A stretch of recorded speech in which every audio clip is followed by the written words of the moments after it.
Greetings and welcome back to the return of Lowcountry Lowdown. Folks, I know you thought we were done. I know you thought we were gone.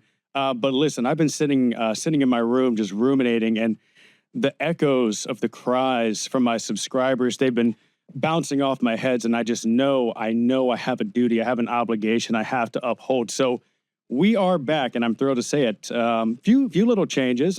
Primarily, we've got a producer now, Mr. Robert. Robert, say hello to the folks at home. Hello, you beautiful people. I'm behind the camera, I'm not on it, but I will be on it soon. Robert is, he's kind of omnipresent in our world here. You know, he's on camera, he's off camera. We like to think of Robert as kind of just being with us every step along the way. But I'm super thrilled to be back here. I've had a beautiful day so far. I'm going to say I started off, I went and visited some old clients. Rob, can you tell me if this is psychotic or not? I kind of keep track. I don't keep track. I don't like monitor it, but I do love to see it when my past clients have like a baby in the house. Is that crazy, do you think? No, I mean, it's the thing you sold. They created life in it, you know? So I think that's actually like, could be, it's like a positive thing. You created a home. In a lot of ways, I'm like kind of responsible for the baby. Exactly, When you think about it. Yeah, I mean, I helped them get this home, and now they're growing their family in this home. But, I'm not going to lie, it is a little weird, but it does make me happy, when I see that happen. It's just, I don't know, I think it's a beautiful thing to me. So I went and I visited these clients. They just had a baby. I dropped off a little, picture book or whatever. So that was a good start to my day. Other than that, just been running around in the real estate world. And now it's time for Lowcountry Lowdown. So we're back in the studio here. Let's go ahead and get this thing off the rip. Talk about a little bit of local news. Folks, we got primaries coming up. All right. A little bit of state primaries, some elections. I know we all like to, focus on El Presidente. We like to look at the Donald and his adversaries and whatnot. That's our whole thing. But look, on a more serious note, that shit doesn't matter at all. Not at all. But what really is going to have an impact on your life is your local elections. That's what's actually going to matter. So please do get out and vote. We've got primaries coming up on June 9th. And I believe early voting has already started. So please do go out there and vote if you care at all about what happens in your local community. It does matter. We've got the primaries, I believe, also for the governor election coming up on the 9th as well. The general election is in November, but I don't think that really matters as much. When's the last time a Democrat won in South Carolina for governor? It's been a while because I don't even remember. Let's check Wikipedia. Oh, yeah. Also, we've got a laptop now. I've always had a laptop, folks. Don't worry, but it's on camera. So, things are changing around here. Let's see. The Democrats have not won a gubernatorial election in South Carolina since 1998. Great year, 1998. But that's the last time the Democrats won a gubernatorial election. So I don't want to say the Republican candidate is definitely going to win. But for better or worse, whatever you like, right or left, red or blue, et cetera, that's probably what's going to happen. So if you care about who the governor is going to be, vote in the primary, and all your local Congress people as well. But on a more important note, I do want to announce, I think this episode, we're going to try to have it go out on Friday, the 29th. It's being recorded today on Tuesday, the 26th. But big news, folks. Saturday, May 30th, we have the rubber duck race. That's right. The Charleston Charity Duck Race is happening May 30th. Let me tell you what's happening here. 30,000 rubber ducks, folks. 30,000 ducks are going to be dropped into the Wando River, all right? It's happening Saturday, May 30th, 10 a.m. to 2 p.m., Daniel Island Waterfront Park. You can adopt a duck for $10. Pretty big news there. Sounds pretty cool, actually. I've seen actually like videos or pictures of that, but I honestly didn't know exactly where that was at. So that's cool to know. Yeah, I heard about this. I'd actually not seen those videos before. So I was, Googling, local events happening, and I saw what was a Charleston Charity Duck Race. I thought it was going to be like a Dixie Stampede type of situation, and we were going to have some real duck action. But turns out it's just rubber ducks. But it is all going to a great cause, says support more than 25 local charities focused on health, wellness, housing, hunger, children, and education, as well as a global Rotary service project. So big news. Get out there, support the duck race. We got some really big stuff happening there. Other than that, I did want to get a little bit of a sports update. I'm trying to figure out what our identity is going to be on these solo casts. We will still have guests. I know you're concerned about the guests. The guests will return, but in an effort to be more consistent for all of my raging, just ravished fans out there, we got to be more consistent. And sometimes it's hard to balance guest schedules. That was our downfall the first time around. So on these solo casts, I'm trying to figure out what you want to cover. Wanted to cover sports. Got to tell you, Rob, there's like no sports right now. NBA playoffs, bro. Almost had a bad word. Folks, don't tell you kids. The Knicks actually are going to the playoffs for the first time, I think, since 1999. I mean, the finals. They're going to the finals. The New York Knicks? Yes, the New York Knicks. Big news for everyone who lives in Nexton. Yankees, no disrespect. We love you guys. Anyway, look, welcome to the South. You're welcome here. We would love another bagel shop. We would love another pizza shop. We don't have too many. Anyway, Knicks are going. Who else? So then we have the Knicks for the Eastern Conference. Okay. And in the Western, you have the Spurs and you have the Oklahoma City Thunder. Oh, okay. And so those are technically, a lot of people are saying that is actually the finals right now because they're like the two best teams in the NBA. So the Knicks are just like cooked. We don't know yet. I mean, we haven't, like people can say that, but you never know until like they actually match up. But I think I do feel like right now, like NBA basketball, at least with the playoffs, is being kind of revived because it has, I don't know what it is, like a lot of energy or kind of like something it's been missing, Yeah. I might have checked that out. I'm not going to lie, dude. It feels like here in South Carolina, and maybe this is just me, but like when it's not football season, particularly college football season, I feel like I'm just looking for other things until it's football season again. I have been following the NHL playoffs. You watch a little hockey there, Rob? I am a Hurricanes fan, but I have not been watching that a lot. Dude, the Canes have been doing miraculously right now. I'm ready to hurt. I'm ready for the pain. I've been every year the Canes make the playoffs. Every year everyone's like, "Oh, it's the best team in the league," and then they just blow it. They've been to, I forget how many it was, but it's been like, I don't know, 30 years since they won a home game in the conference finals. But they've been to like 4 conference finals. They just blow it. They just absolutely blow it every year. But last night, crazy game, Monday night, was an amazing game. Won in overtime, second overtime win against the Canadians. And here's my thing about Canada. Look, no disrespect, but how are you going to be called the Montreal Canadiens? Isn't that a ridiculous name?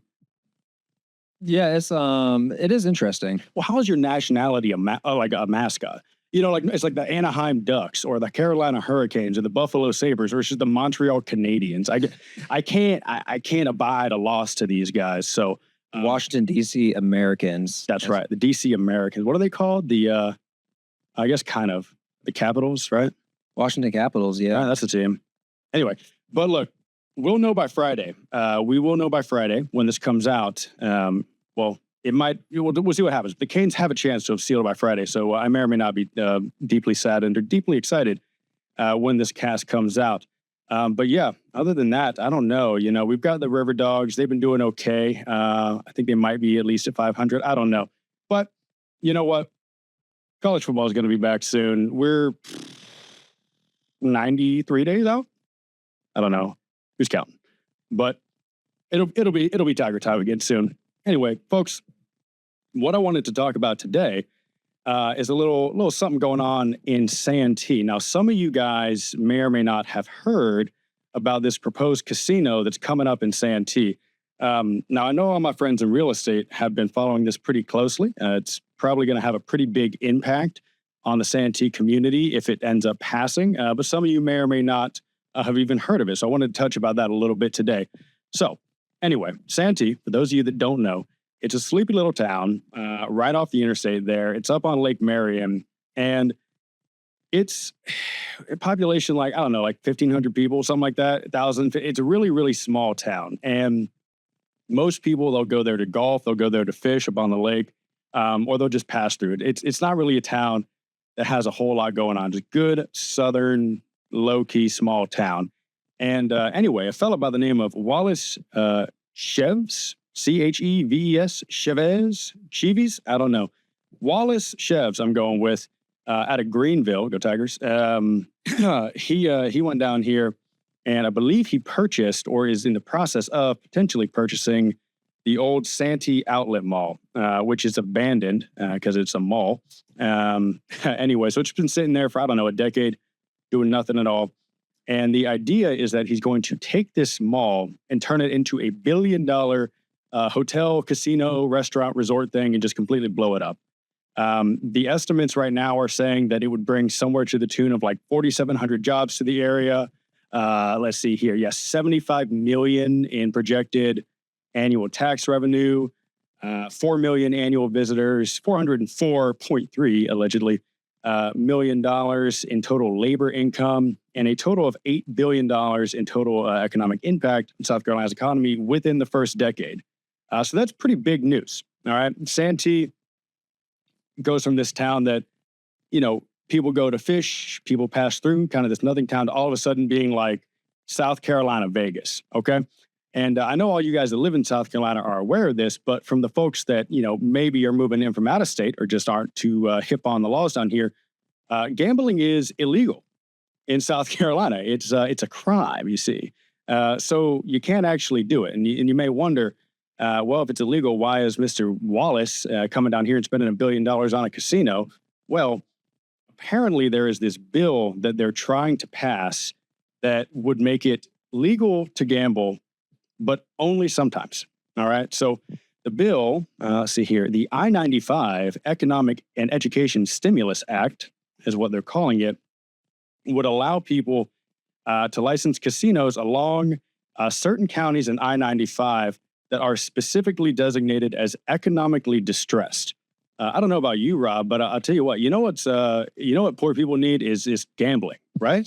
Isn't that? I mean, sometimes you do, because it just, you know, maybe you're not in the best like mindset, like when you're poor, you know, you're kind of down in the dumps, but like it gives you hope. Listen, if you're economically distressed, just win big. Yeah. Just win big. Yeah. There's honestly there's literally, this is not even lying. This is really a chance you could win a lot of money. You could win big. And you can get out of that situation. It actually maybe is bringing like life into the community, hope. Yeah. A positive thing. It's a shining ray of hope. Yeah. If I'll tell you what, dude, you don't have a down payment on the home, buy some scratch offs.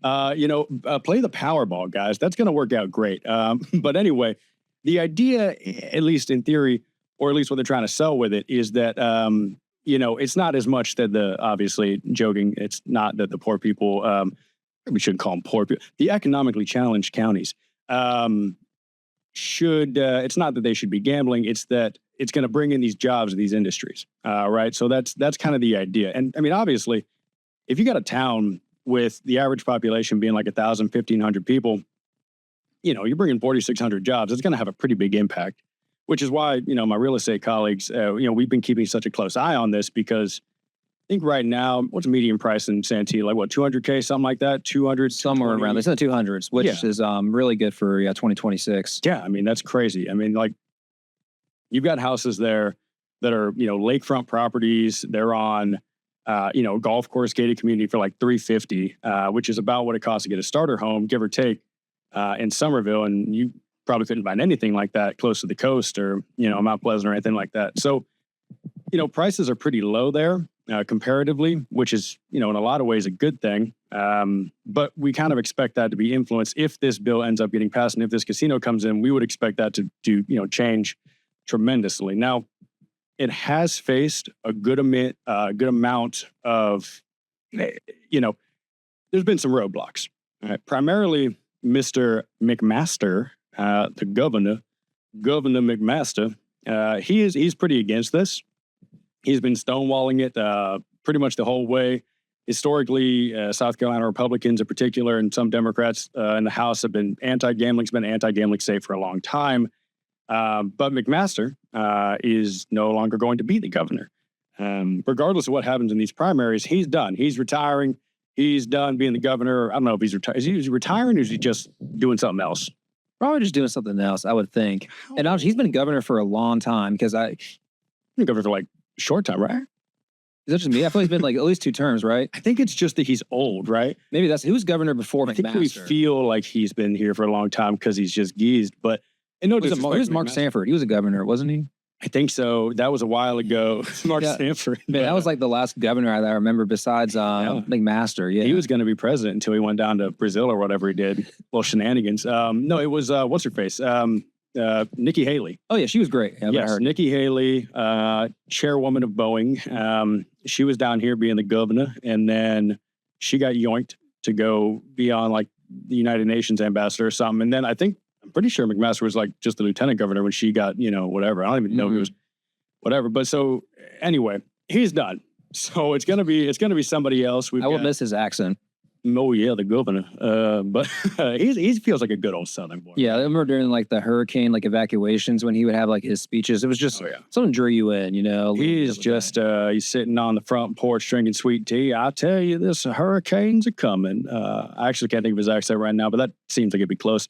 But yeah, so we got Nancy Mace is running. Mr. Ram Reddy, I think is this guy's name. Fella out of Isle of Palms, I believe. I think he started his career in politics where he was trying to build a seawall, and then they told him no, and then he got upset and ran for governor about it, something like that. But whoever is going to be there next, it's not going to be McMaster. So we don't totally know, or at least I don't totally know, what the next governor's stance on this is going to be. But there's a lot of money being thrown at this casino, and so they're going to keep pushing for it. It was stopped in 2025, and then it kind of came back in 2026, and then it died in the House again. Let's see here. Yeah, basically, McMaster has been pretty firm that it's not going to happen, at least under his watch. But he's out of there. So in my opinion, they're just going to keep on lobbying for this thing to pass. I mean, there's just too much money, I think, for people to ignore it. So I don't know. I've heard mixed responses from Santee locals about whether or not it's good or bad, because on one hand, like, economically, it is objectively a good thing. Like in terms of, home prices and, those are going to go up, and, it's going to be great for people who have equity, and you're going to have new jobs available and all this new industry. And, like a local bar, local restaurant that's, getting like 50 people a day coming in there right now is all of a sudden going to have, what was this, 4 million visitors? Yeah, 4 million annual visitors coming to town. Probably sell a few more sandwiches, right? Yeah, because like you said, it would be good, but it would definitely change Santee, because most people that are not from South Carolina don't even know what Santee is, unless they see it on a map or like the interstate when you're driving like by it, Mm-hmm.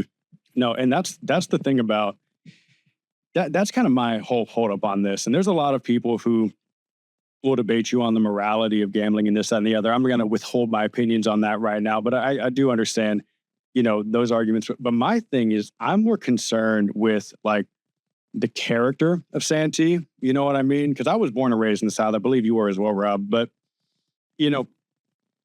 for me, growing up in Somerville, and I'm not that old, I don't think. But, even just in the short time I've been alive on this earth, I'm still very young and handsome and all that. But even the short time I've been here, it's changed so much. And I was kind of joking earlier about the Yankees in Nexton, and we love them and all that. But, going through Nexton, which just to be clear, beautiful community, wonderful community. If you're looking to buy real estate, seasonsales.com. But it's a great place. Truly, I love Nexton. There's nothing wrong with it. But I will say this.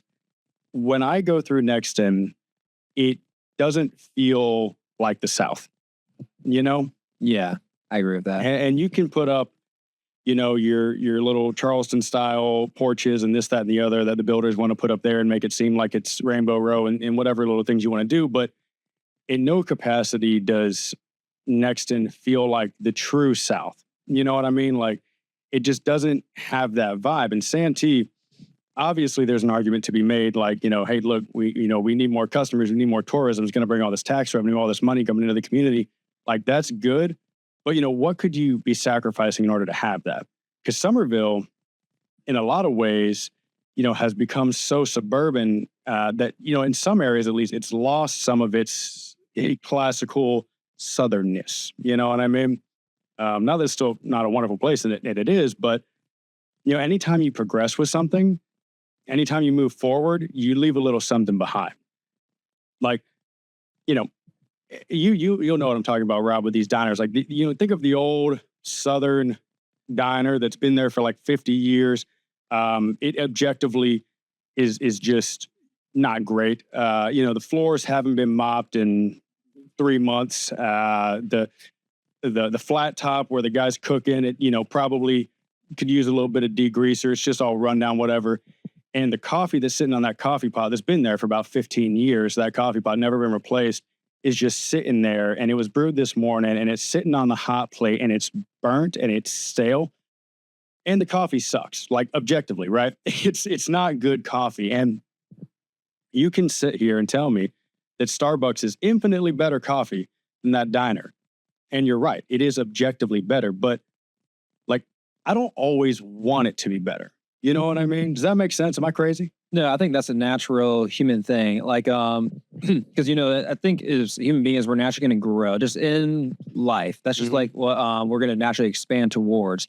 But I think another thing that I was just thinking about it when you were talking, we crave is community. Absolutely. And I think now with our day and age, just you're on your phone a lot, or wherever we're kind of like we're truly connected, but we're also very separated at the same time. 100%. And I think there's something that you can't put money on, like with community, like some of that old diner I think has that thing, because you always go in there, the Miss Betsy, whoever it is, or the cook, and they know you, and maybe they see different phases of your life, see you grow up, and there's just something about that. And that kind of reminds me kind of a little bit like the older America, I think, too. Have Absolutely. That really strong sense of community. And I think that's actually one thing that I wish was probably still strong, and maybe that will grow or whatever. And that's the thing, is in Santee it is. Like, you go to Santee, you have that community. Old Betsy is still, and she's not fast. She's not the fastest server, but she's kind of waddling, over to your table. And, oh, how you doing there, Rob? Oh, what you having, your coffee? I know, but she knows how you have your coffee. She's like, oh, 2 creams, 1 sugar, whatever. Whatever the hell Betsy said. And you know what? If she got it wrong, you'd still take it. That's the thing, right? Maybe, yeah, and then that might be your new order. You would never complain or write a bad review about Betty because you don't expect her to be great. She's 150 years old, but she remembers when you were just a baby. And she remembers when your mom took you there for the first time. And, she remembers when you were in going through your weird, like, I don't know, kind of edgy phase in high school.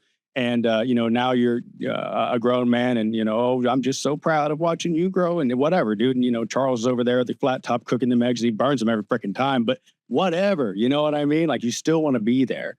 All right. There's just something about a Waffle House that the Northern mind cannot comprehend. Like, it's not feasible. They don't understand it. They don't get it. And I understand. I know that Starbucks is better, but it's not my home. And I feel like Santee still has that hominess to it. And there's a lot of communities as well, Walterboro and St. George and this, that, and the other. And to be fair, I'm not like, Somerville is not this like dystopian nightmare. I'm talking a lot of shit, but like, I love Somerville. I live in Somerville. It's a great place. But you kind of have to know the spots. And when people come in and they'll ask me, okay, well, where do the locals go? And, there's a few spots that of, but it's, a lot of it's new. A lot of it's new and a lot of it's fresh. And a lot of it's great. I love the new spots and I love all the new things, but it's just different. It's just changed, and it's not good or bad. It's just different than you remember. And I kind of wonder, what would happen to Santee? What would happen to the soul of Santee? Not to get dramatic about it, but, if we have this come in and it's bringing in nearly 5 times as many jobs as there are current residents, and all this tourism and all this big money, what really happens there? Because we talk about too, equity, we usually talk about rising prices as a good thing. And there's this thing in real estate, it's kind of a running joke, but like, for buyers, prices are always way too high. For sellers, prices are always way too low. All right. And that's how it's always going to be. People are always going to feel that way. But there is something to be said about being, priced out of your own community. Like, I'll give you an example, Mount Pleasant, another beautiful community, wonderful place, but, it's expensive, right? So you think about a young couple, maybe they've just got out of college or maybe they didn't go to college, whatever happened, they're maybe 24, 25 years old. Maybe they're just getting married, just having kids. And if you're in your early to mid 20s and you're looking to buy a house in Mount Pleasant, like, you're just not, you know what I mean? And so if you grew up there and born and raised in Mount Pleasant, that might feel like home to you, but unless you're extremely fortunate or, you got some assistance or something like that, you're probably not buying a home in your own hometown if you're born and raised in Mount Pleasant, because or you can get a condo or a townhome for like 300, 350. But a house is going to be, at least $500,000, something like that, depending on where you're at. And so, you kind of got to go a little bit further out if you want to buy your first home, if you're born and raised in Mount Pleasant. And that's just the way Mount Pleasant is. And Santee right now, we're talking 220, 250. That's a pretty normal house. You can get some even more affordable houses, still in the 100s, which is a crazy thing. Nobody's ever heard of that, but you can still find them in Santee. Houses that are under $200,000, and young families who are just starting out and getting their first home, they can buy a home in their hometown. And as much as we think of equity as a great thing and home prices going up as being a good thing, because it is, when you buy a house, you invest in a home, you expect that investment to appreciate in value.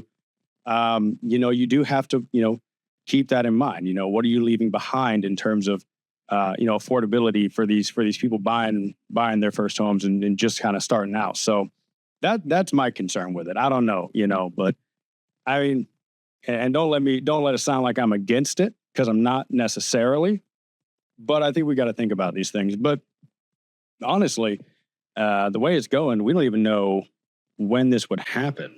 At the earliest, this bill could pass is 2027, because it was shut down in let me see here, check my notes. Cool thing about having notes is that it always results in a lull in the entertainment. Yeah, because whenever I go to Santee as well, like I drive by that mall, and I will say one thing, it doesn't look the best right now because it's literally an abandoned mall. Yeah, I don't know. It is. I'm not a local to Santee, so I don't know what that environment's like, but I could see probably some shady things happening around there. For sure. Yeah. So, because, we both work in real estate, but I think the main thing is with all this is like preparing around what you're going to build, like you can't, I guess it probably happens later on, but like the infrastructure around Santee, all this stuff, that's all going to change as well. It's going to bring a lot of more things to do, I would think, over there, because I even know maybe there's a lot of a few local places, but like, I just know there's a Bojangles and like a McDonald's, I think. And then that's like literally all I know. Yeah. That's there. Yeah. Shout out Bojangles. I don't care if Bojangles has a hard time. I just don't want the local diner to. But I mean, exactly. It is funny though, because I don't know, I'm probably speaking about this, and it's just like, I'm sitting here like, oh, the soul could be lost in this small town. And I just love how small. I bet the owner of that diner is like, bro, I bring customers. You know what I mean? Yeah. I'm sitting over here talking about like, oh, well, what about the heart and soul of the diner? And then the diner's over here like, bro, this is 4 million people coming in a year, please, Yeah. I think those things just with the growth is like, you want to keep it balanced, right. Because I think besides the weather, I think the main reason a lot of people move here from up north is a lot slower. Mm-hmm. It's very fast paced up north. It's very slow down here. Yeah. And so, you want to keep that charm no matter where it's at, or that culture. Right. Because that's kind of what makes this area what it is, 100%. So like, I'm all open for growth as long as it's still like, a balance, and there's like similar culture. It's going to change, of course. You can't just expect it to stay exactly the same, but it's got to be a balance. Yeah, man. Can't have your cake and eat it too. That's what they say, but it's tough to find that balance, because you do need growth. You can't just like stagnate the economy, because then eventually now we're all, nobody has any money because we just rejected any possible type of change. And so it's like, you can't stop change. You can't stop growth, and you shouldn't stop growth, and you shouldn't stop change, in my humble opinion. Everyone who knows me knows I'm very humble, but I don't know. There's just, like I said, anytime you move forward, there's something you leave behind. And you can't shake someone's hand over a Zoom call, and it is what it is. Objectively, Zoom calls are, extraordinarily beneficial. I can meet with 10 times as many people. Nobody has to get stuck in traffic. Nobody has to leave their house. I can talk to somebody face to face in Arizona if I want to, and that's much more intimate than a phone call. And it's great when you use it in those applications, right? When you're have an out-of-state buyer, Zoom call is much more personal, much more intimate than a phone call or any client, whatever you're doing. But the thing about it is, it doesn't just get used then in those applications. It gets used in your up the street people. Like if someone's right up the road, there's no reason I can't meet them in person and shake their hand, but we do Zoom calls anyway. because it's just easier, right? And there's something lost there. It's kind of like you're about the same age as I am, Robert, give or take. And you remember when like texting became the norm? Yeah, I remember the very first text message I like sent. Back in my day, we didn't have text messages all the time. I remember the first text message, but yeah, it was that's how, like, you know, when we were kind of growing up, that's sort of when texting, you know, became a thing, and we kind of were part of that change from when texting was like this novelty thing that could happen to just becoming the societal norm. But the funny thing about that is that, like, you know, all you young folks that might be tuning in, I know this is probably going to be really popular amongst like the Generation Alpha audience, I'm sure. Or the main audience. Yeah, probably just pure children watching this.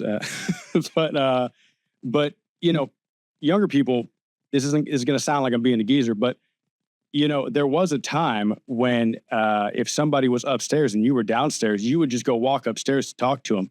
You know what I mean? And like texting is like, hey, you can talk to, when they were pitching it as this new thing, you can send a message instantly to someone in China. It's like, yeah, but what it ends up being in our lives is that I'm on the couch and I'm texting my wife that's upstairs. You know what I mean? Yeah. I think it's also like another natural thing where it's like I think we go for the path of least resistance. 100%. Like a natural human tendency, you know? So this is easier doing this and I'm going to do this. But eventually, I think over time, it doesn't, at least in my life, when I've discovered, I've never felt fulfilled from those things, you know? Like, of course, it's like, you can treat it as like a tool and use it, but don't like, I don't know how to word that stuff. But basically, yeah, I think that we're naturally wired for human connection, you know? And there's nothing that can almost replace that, no amount of money, nothing like that. So, yeah, no, I agree with you 100%, man. It's you just lose that human connection, that intimacy. And it's like, you know, you just need to slow down and appreciate things for what they are every now and again. And, you know, I was out just the other day with my kids, and, you know, we were fishing in the Edisto River, and it was a beautiful day. Absolutely wonderful. I mean, that right there is worth more than anything. And I see my kids every day, you know what I mean? And any moment with them is wonderful and cherished, and, you know, all that. But, you know, just sitting around, you know, hanging out with them around the house, or, you know, they like to play video games. We'll sit around and, you know, Mario Kart or whatever, you know, and that's cool. But how much more special is it to get out there in the real world and, like, you know, actually do a real thing? And that's just, I don't know. That's what I kind of feel like, you know, we come up with these, you know, new, neat little things. And then we just, you know, the stuff that has the most value, we just kind of leave behind sometimes. And we don't spend enough time with that. And anyway, that's what's going to happen to Santee. So, but I don't know, man. I don't know. I think it'll be fine, though. I mean, it's not going to like change overnight, right? Maybe. Right.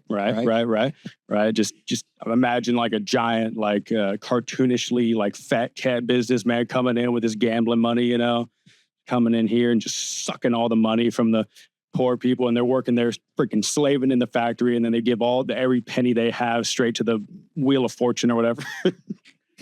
Yeah, that wouldn't be good.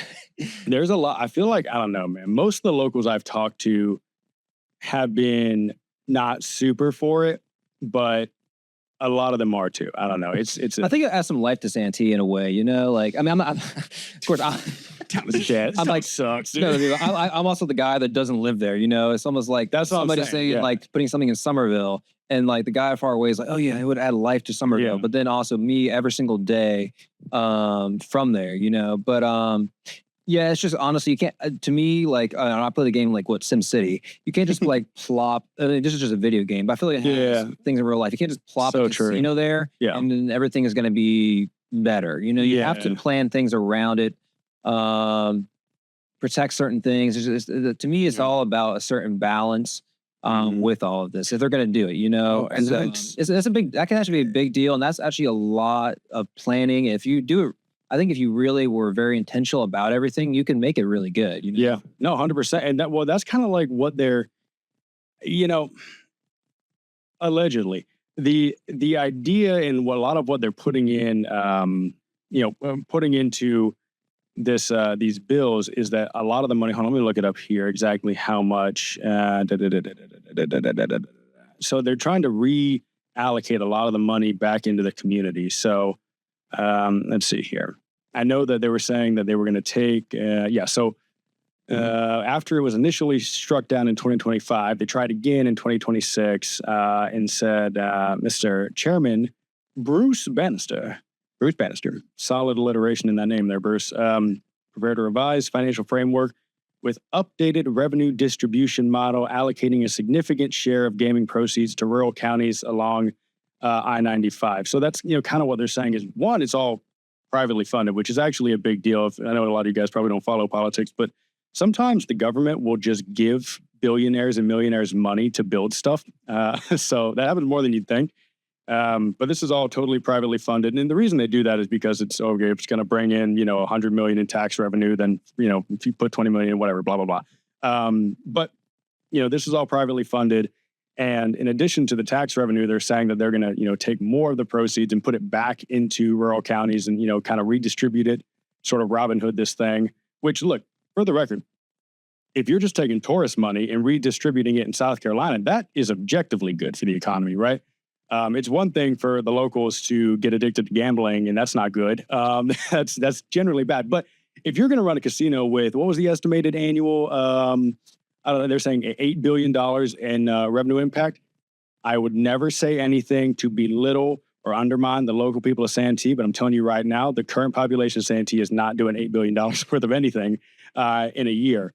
So most of this money is going to come from the 4 million annual visitors. So if you have people coming in from out of the area and from out of state, most likely to come gamble here, and if you take the money from someone out in, I don't know, Minnesota, comes down here and starts, spends $8,000 losing it at the, roulette table or whatever, and then that money ends up making its way back into the local economy, that's a good thing. I mean, that's good for everybody. So I don't mind taking the out-of-towners' money. That's no problem there. And, the funny thing is, too, it's not like we don't currently have gambling. People just have, loopholes for it. You know what I mean? Like, we can do prize picks here. You can do that. Do all stuff all the time. Yeah. And I just thought another thought, Cherokee, North Carolina, there's a casino there. Right. I think I've been by that area, but to me, it's not like Las Vegas or something. I don't know what would happen to Santee. I mean, that's a big mall in Santee. Yeah. But it's not like that thing is completely changed, to this bad thing. No. So it just, like what we're saying, whatever's got to be done the right way or whatever. For sure. Yeah.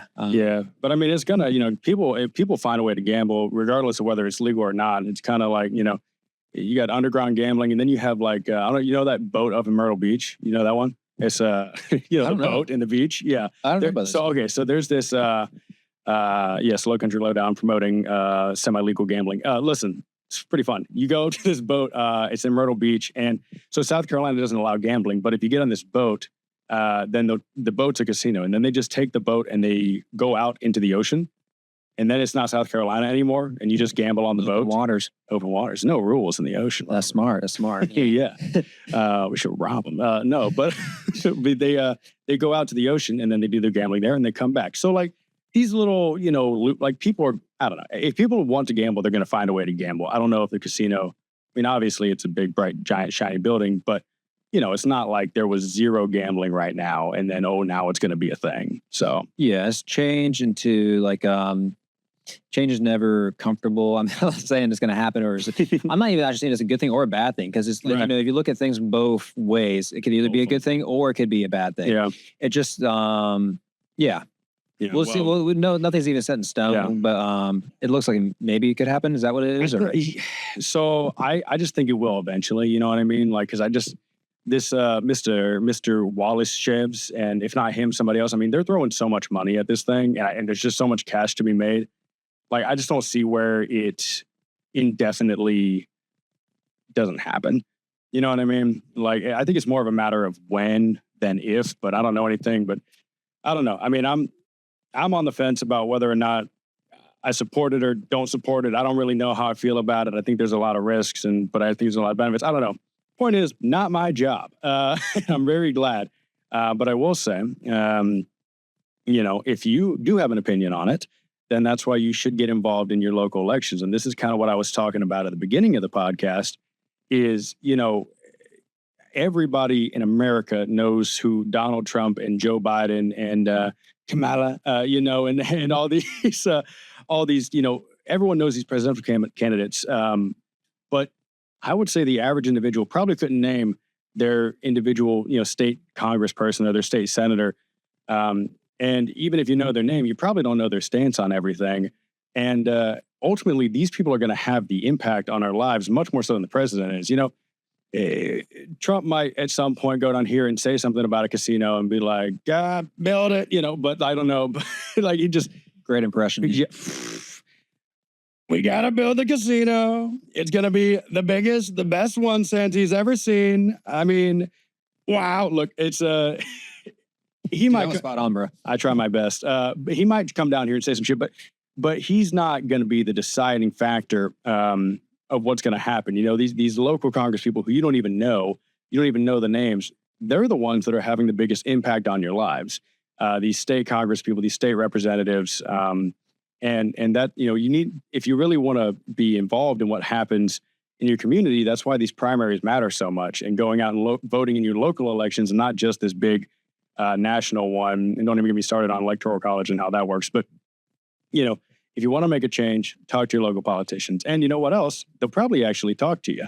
I'd be willing to bet if I were to write a letter to one of our local Congress people, I could probably get them to respond. If I write a letter to the president, it's not coming. They're not going to. They might have like Depends on the letter. it's pretty low anthrax in there. Yeah, but they might have an intern who their job is to sit there and be like, thank you so much. We value this, but like, they're not going to read it. T-Dog's busy. But I think he retired now, but Chris Murphy was a local congressman. That guy was my Pee Wee football coach. You know what I mean? That's cool. Yeah, dude. I remember, I'll tell you, he's a tough guy. I remember being like 10 years old and he was screaming in my face. He's like, got to run these sprints, brother. The Nick Saban of like a Pee Wee He football. was the Nick Saban of Sertoma football. You remember Sertoma football, dog? I think I've heard of it. Yeah, I was too small to pick it up. They wouldn't survive. He probably would have made it in the fourth grade. They weren't big monsters out there. I was small in the fourth grade, man. I hear you, brother. But so Sertoma was the football league. They used to have that. It was like the local Somerville league. But now, do you know the high schools are involved all the way up to or like down to like 6-year-olds now? No, I had no clue about that. Wow. If you sign up your kid for football and he's like 5 years old, it's like you sign up to play for like Fort Dorchester, Ashley Ridge, or Somerville. Wow. So maybe they can like see the future, Yeah. It's like the show. They're looking for the chosen one. They're trying to like get them up, man. You can get NIL money in high school, I think. That's kind of like crazy. I know that even in college now, because I remember when I was, I'm 33 years old, like maybe back before you were allowed to do that, but then the NCAA banned all that stuff. So they weren't allowed to make any money. But now it's like, you can make millions of dollars if you're a college star, 100%. Yeah, no, seriously, it's crazy. And then I think we should Seatown Sales Team should sponsor a high school football. We should do it. Let's do it. Yeah. Let's do it. Yeah. That's the community there. Let's just, it really is. We'll all compile all our money together and just buy a Ferrari for a high school kid.